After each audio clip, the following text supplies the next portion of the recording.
No franchise has ever been more transparent about what they are and why they exist. The creators knew what the job was and they executed. Copy the Ninja Turtles. In the process, they made a place for themselves in the history books, creating a video game, but not just any video game, the hardest video game ever. Hi, I'm Dan Larson, and this is the history of Battletoads.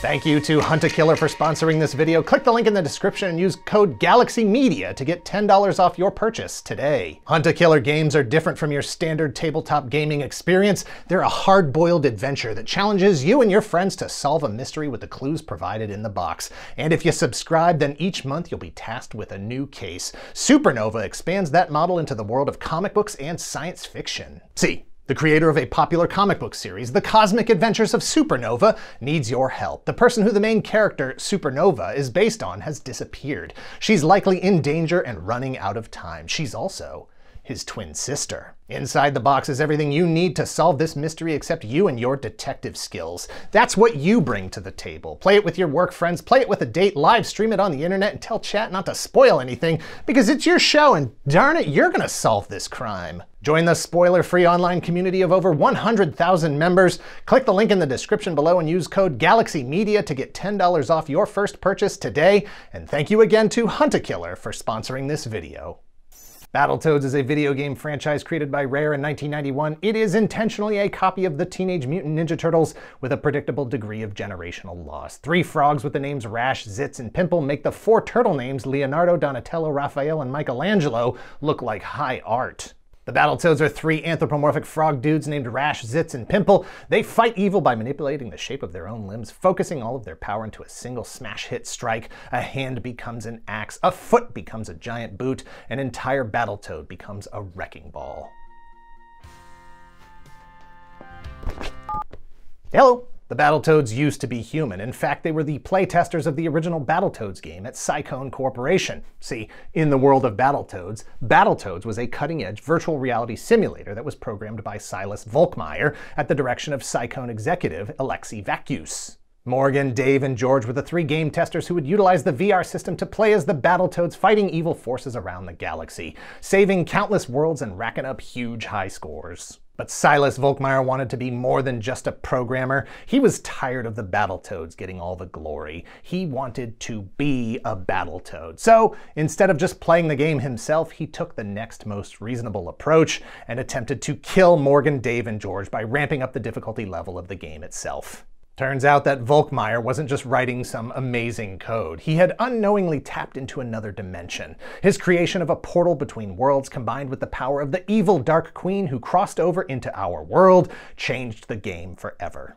Because that alternate dimension is where the Battletoads were manifesting to defeat evil every time the game was played. And that meant that the Battletoads were a real serious threat to her evil rule. The 3 game testers are tricked into using the game system, but this time the Dark Queen has infected it with a computer virus. When they arrive in the other world, they're greeted by Volkmeyer and the Dark Queen, who explain that the gamers are now permanently genetically bonded with their Battletoad skins, and they can never return home.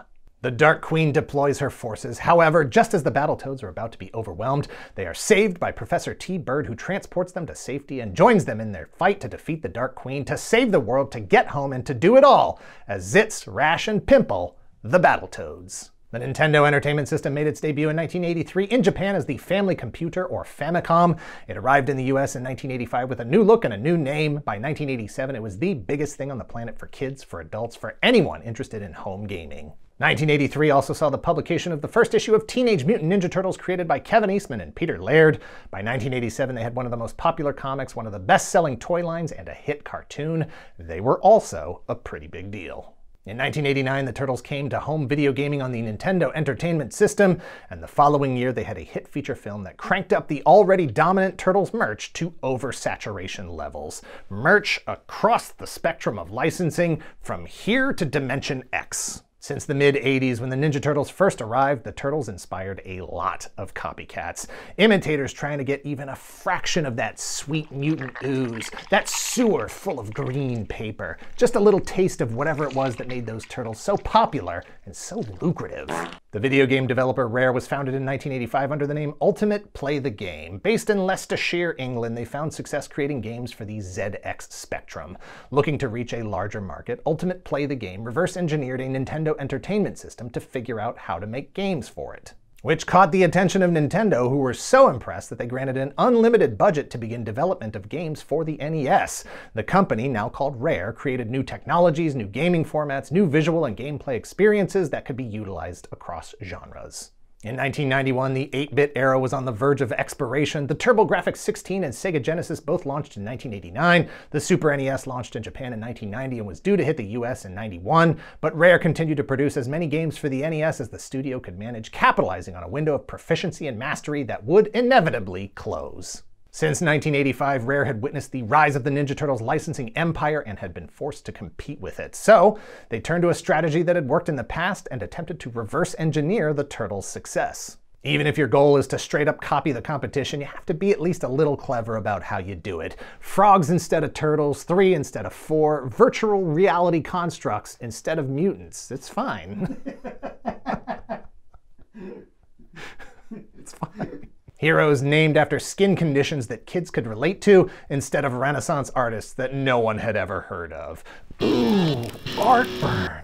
The goal was to run behind, but parallel to the Turtles, even if they never achieved the same level of success. At least it would give Rare an outlet to supplement income with Battletoads-related merchandising. First, they needed a game. That started with the familiar side-scrolling beat-em-up play mechanics of other popular games like Ninja Turtles and Double Dragon. From there, they developed a plan to keep gamers perpetually on their toes, forcing them to adapt to an evolving game that only promises surprises. From beat-em-up to racing to rappelling to climbing. In May of 1991, a month before Battletoads launched, issue 24 of Nintendo Power magazine featured 8 pages dedicated to a Battletoads origin story comic. That was followed by issue 25 in June that dedicated nearly a third of the magazine to Battletoads, including maps, character profiles, and even more comics. It's Jeff's video game review! Okay, last week Harley and I reviewed Ultra Enviroman. Whack to the curb. It has got to go. So today, we're gonna take a look at Battletoads. Rocket! That it is, I mean, they got Psycho Pigs and Turbo Thwacking. And with kick fighting, surfing, babe saving, how can you go wrong? Your kid's a freak for Battletoads and these other games from Trade West. Nintendo Entertainment or Game Boy systems required. Battletoads hit shelves in June of 1991. The story picks up after the events of the Nintendo Power magazine comics. Aboard the spaceship Vulture, Professor T-Bird, Rash, Zitz, and Pimple are making sure that Princess Angelica is safely transported to a meeting with her father, the Emperor. Pimple and Princess Angelica are bored and decide to take Pimple's space car out for a drive, which gives the Dark Queen the opportunity she was looking for. After trailing the Vulture in her ship, the Gargantua, she captures Angelica, Pimple, and the space car. The Dark Queen steals away to the planet Ragnarok's world. Zitz and Rash, the 2 remaining Battletoads, along with Professor T-Bird, must use all of their gnarly Super Frog skills to fight their way through the Dark Queen's forces and save Pimple and Princess Angelica. All right, once again, time to hit the road with a load of toads. Now get a load of these toads, because Pimple's in big trouble. It's Rash and Zitz to the rescue as we roll into this game. Battletoads was rightfully promoted as being highly innovative. That means different things to different people. To some, it means visually interesting. To others, it means fast-paced and engaging. To everyone else, very, very difficult.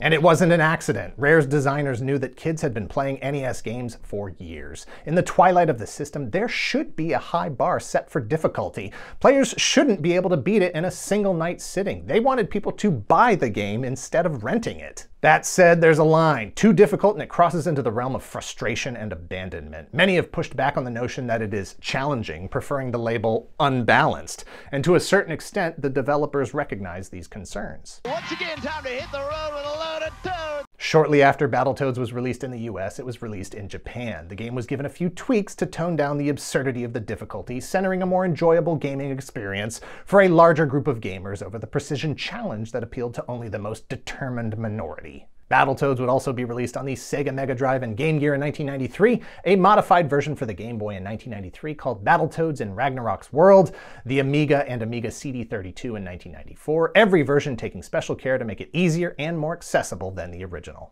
With the game in hand, the rest of the licensing push could begin, and the biggest part of that push, with an even greater potential degree of visibility, was an animated series.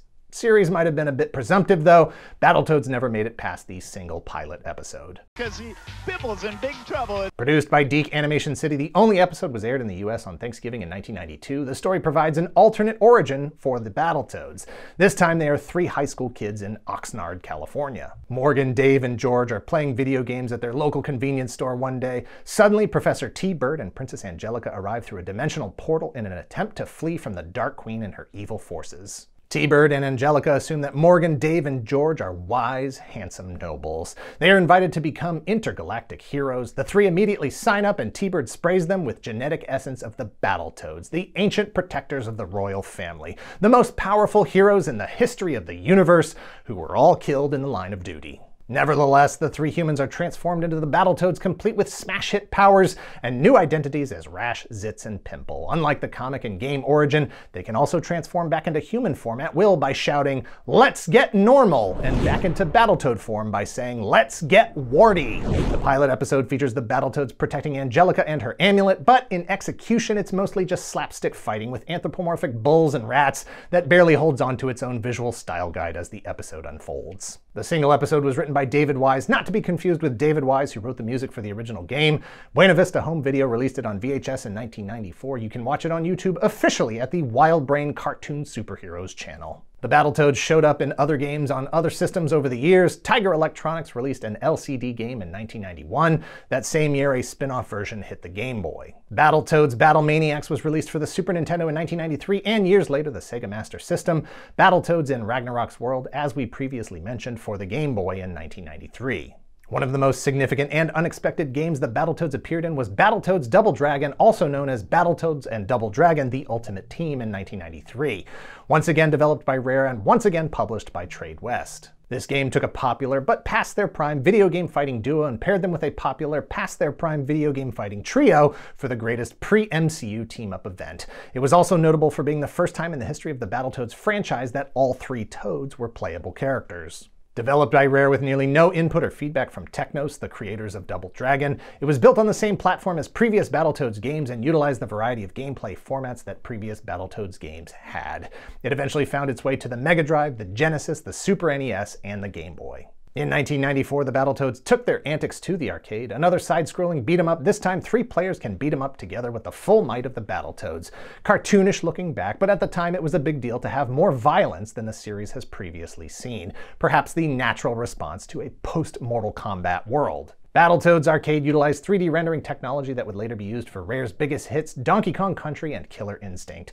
Rare had finished and intended to release a Game Boy port, but the poor arcade performance resulted in shelving the adaptation. A Super NES version was canceled as well. There was no home version of the arcade game, and the franchise got human for the next quarter century.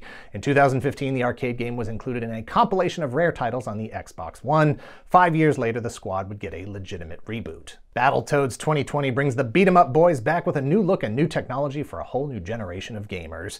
Rare wanted to bring the Battletoads back to take advantage of the advancements in gaming technology in the last 25 years, some of which they had been personally responsible for. Like so many other reboots, perhaps this would allow them to make the Battletoads game that they imagined all the way back in 1991. Leaning into the cartoon visuals and aesthetic, Battletoads looks like a playable cartoon. Rash, Zitz, and Pimple are back with their shape-shifting powers, escaped from a fantasy simulator bunker for 26 years. The plot takes a left turn as they end up teaming up with the evil Dark Queen to take on a greater threat, evil aliens called the Topians.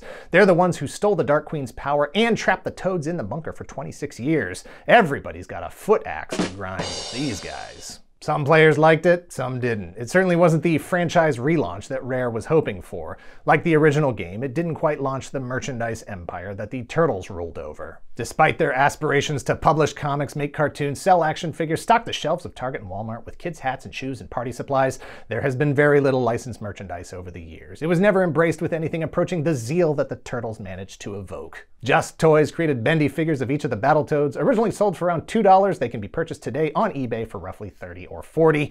Modern technology and a healthy customizer community has allowed fans to produce their own minifigures in low quantities and varying qualities. But there's a flicker of hope on the horizon because in July of 2020, Megalopolis Toys announced that they had acquired the license for Battletoads to produce a new line of action figures under their premium DNA Toys branding. Rash, Zitz, and Porka Pig are part of Wave 1. They are 6-inch scale figures with a bunch of accessories and articulation. Also included in Wave 1 is Rat Bones, a 7-inch figure, General Vermin at 12 inches, and General Slaughter is 18 inches tall. Prices range from $39 to $135. Expected delivery as of this video is Q2 2022. Which we are in. All right, once again, time to hit the road with a load of toads. Now get a load of these toads because Pimple's in big trouble. It's Rash and Zitz to the rescue as we roll into this game. Rare was purchased by Microsoft in 2002 and retains the rights to Battletoads. The Toads have made appearances over the years in other games produced by Rare and or published by Microsoft like Banjo-Kazooie Nuts and Bolts in 2008, Shovel Knight in 2014. Rash was added to Killer Instinct in 2015 as a fully playable character with his own theme, alternate outfits, and lots of homages to the series. An indicator that the Battletoads are still beloved and fans are still longing for their return in some fashion. Whatever the future has in store for the Battletoads, it can't change the past. It can't bring back all the attempts and failures to beat their original NES game. Not just any game, but one of the hardest video games ever. Whoo boy, what a day. Thanks for watching. Please hit like, hit subscribe if you're not already a subscriber. Thank you very much to those of you who already are. Check us out on Twitch at twitch.tv/toygalaxy. If you're in the position to help the channel grow, if you would like early access to the videos ad-free, please visit our Patreon at patreon.com/toygalaxy and let us know in the comments down below if you played Battletoads back in the day, or even better, if you beat it. I never played it when it came out and have not played it since, but I did watch a playthrough on YouTube and almost got to the end. I guess it's almost as hard to watch someone play as it is to play yourself.